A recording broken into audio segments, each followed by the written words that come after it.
الثورة الجزائرية لم يرى لها مثيل في التاريخ البشري.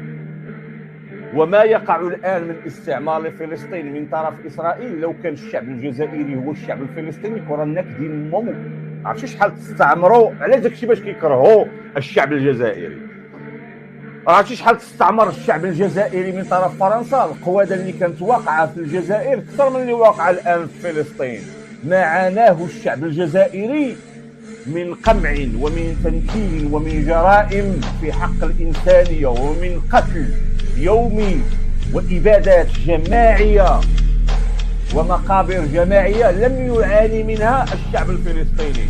باش انا ما نقارن، ما يمكنليش نقارن الشعب الجزائري بالشعب الفلسطيني. شي الشعب الجزائري وينك فرنسا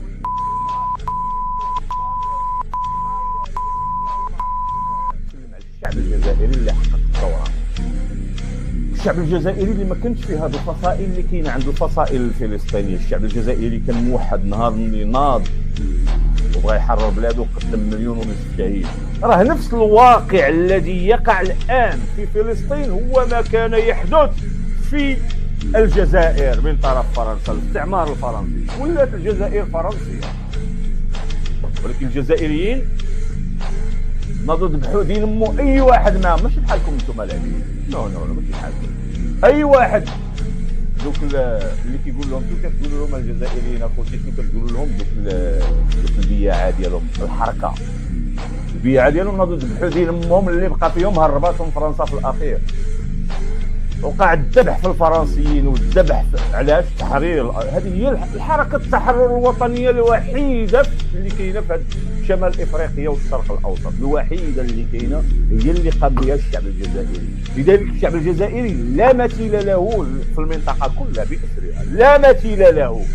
وغايطحن ديال الماشيه الاسرائيلي اللي انتم كتفتحوا بها وجايبين اسرائيل. احنا غادي نجيو للموضوع ديال اسرائيل، كيفاش شنو قال مولاهم هشام، مولاكم هشام اللي واخد. المهم احنا غادي نجيو نفصلوا هذا الشعب الجزائري، هذا الواقع وهذا التاريخ وما غاديش يرجع.